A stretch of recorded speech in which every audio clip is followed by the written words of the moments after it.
അതായത് ഞാൻ എല്ലാ ഫുഡും കഴിക്കും, പക്ഷെ എനിക്ക് തേന് മാത്രം ഇഷ്ടമല്ല. ഭയങ്കര ഡയറ്റി ഫുഡല്ലേ? എനിക്ക് ഇഷ്ടമല്ല. എന്ന് വെച്ച് കഴിഞ്ഞാൽ ഈ തേനീച്ചയുടെ വായിന്നല്ലേ ഈ തേനൊക്കെ അത് ശേഖരിച്ച് ഇങ്ങനെ വെക്കുന്നത്. അപ്പൊ എനിക്ക് അത് കഴിക്കുമ്പം അതിന്റെ വായിന്നാണല്ലോ ഈ തേനിങ്ങനെ എടുത്തതും അതൊക്കെ എനിക്ക് ഓർക്കുമ്പോ ഇങ്ങനെ ഓക്കാനം വരും, ഒരു ഇറിറ്റേഷൻ, ഭയങ്കര ഛർദില്. എനിക്ക് അറിയില്ല. മുട്ട ഇഷ്ടമാണ്. അതാകുമ്പോ വായി നല്ലല്ലോ വരുന്നത്.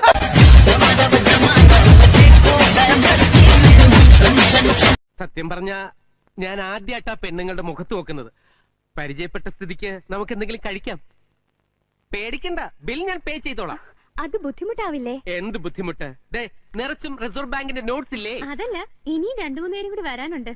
എന്തിന് 2-3 പേരാക്കുന്നു? എല്ലാ കൂട്ടുകാരികളെയും വിളിച്ചോളൂ. പെൺകുട്ടികളെ പരിചയപ്പെടുന്നതും സംസാരിക്കുന്നതും അവരെ ട്രീറ്റ് ചെയ്യുന്നതും ഒക്കെ എനിക്ക് സന്തോഷമുള്ള കാര്യം. നീരുള്ള ഭാഗത്ത് 3 നേരം പുരട്ടി ചൂടുവെള്ളത്തിൽ കഴുകി കളയാ.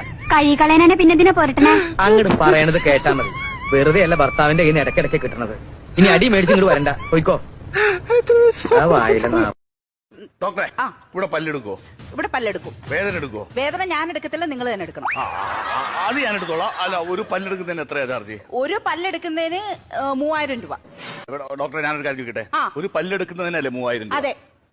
എനിക്ക് പല്ലെടുക്കണ്ട, ഞാൻ 50 രൂപ തരാം. ഒന്ന് ഇളക്കി തന്നാ മതി, ഞാൻ പോണ വഴിക്ക് എടുത്ത് കളഞ്ഞോളാം. അയ്യോ, ഇളക്കി വെക്കാൻ എന്താ സർവേക്കല്ലാണോ വായിക്കാതിരിക്കുന്നത്? ഓപ്പറേഷന് തലേന്ന് 2 കുപ്പി ഓപ്പോസിറ്റീവ് ബ്ലഡ് വേണ്ടി വരുമെന്ന് ഡോക്ടർ പറഞ്ഞു. റെഡി ആക്കണം കേട്ടോ. സിസ്റ്ററെ, കയ്യിൽ നിന്നോ കാലിൽ നിന്നോ പോരെ, തലേന്ന് തന്നെ വേണോ? ഞരമ്പ് കിട്ടാൻ പാടായിരിക്കും. ഞാൻ പോയി കഴിഞ്ഞ താൻ ഇവിടെ കിടന്നുണ്ടല്ലോ, മൂക്കുകൊണ്ട്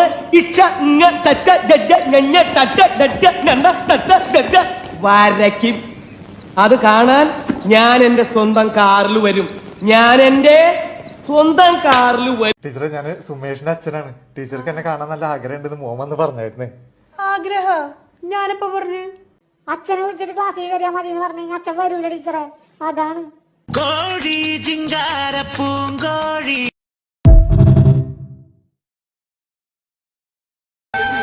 എത്ര കിലോ വാങ്ങി? 10 കിലോ. എത്ര കിട്ടി? 9 കിലോ. 10 കിലോ വാങ്ങി. 9 കിലോ. ബാക്കി 1 കിലോ. ഇപ്പൊ കിട്ടുള്ളൂ നിങ്ങൾക്ക്. ശരിയല്ലേ? കണക്ക് ശരിയല്ലേ? കണക്ക് ശരി തന്നെ. ശരിയാവില്ല. നമ്മളിപ്പോ അപ്പേ മോളല്ലെന്ന് തിക്ക് ഫ്രണ്ട്സ്. ഇനി പറ. ശരി, അപ്പൊ നമ്മള് ഫ്രണ്ട്സ് ആണെങ്കിൽ ഞാൻ പറയാം. എന്റെ അളിയാണിന്റെ കുട്ടികള് എന്തൊരു സാധന. ഇന്ന് രാവിലെ ഒരു കാറില്ലാതെ എന്നെ തല്ലി. ഫ്രിഡ്ജിന്ന് രാവിലെ ഞാൻ മിഠായി എടുത്തു. അതാണ് അളിയന്റെ കുട്ടികള് കണ്ടുപിടിച്ച കാരണം. ഇതിലൊക്കെ എവിടെ കിട്ടിയത് ബ്രോ? അമ്മ, ഇനിങ്ങനെ പറ്റത്തില്ല. എന്നെ ആരെങ്കിലും പിടിച്ചേൽപ്പിക്കണം. ഞാൻ നിന്നെ പിള്ളേരെ പിടുത്തക്കാർക്ക് പോലും വേണ്ട, പിന്നെ ഞാൻ ആർക്ക് കൊടുക്കാനാ? പിള്ളേരെ പിടുത്തല്ലേ, ഏതിന്റെ പെണ്ണിന്റെ കൈ പിടിച്ച് എന്നെ ഏൽപ്പിക്കണം. എനിക്ക് കല്യാണം കഴിപ്പിക്കണം. എനിക്ക് പറ്റത്തില്ല. തൊഴിലുറപ്പിന് ചോദിച്ചു വന്ന് എനിക്ക് അതിനോട് തെളിവിന് കൊടുക്കാൻ. അപ്പൊ അങ്ങനെയാണോ അമ്മ കരുതി വെച്ചിരുന്നത്? അതാ, നീ ജോലിക്ക് പോകുന്നുണ്ടോ? പിന്നെ അമ്മ തൊഴിലുറപ്പിന് പോയിട്ട് വന്നിട്ട് രാത്രി എടപ്പോണം പമ്പി കൂടെ നിന്നാ പോരെ?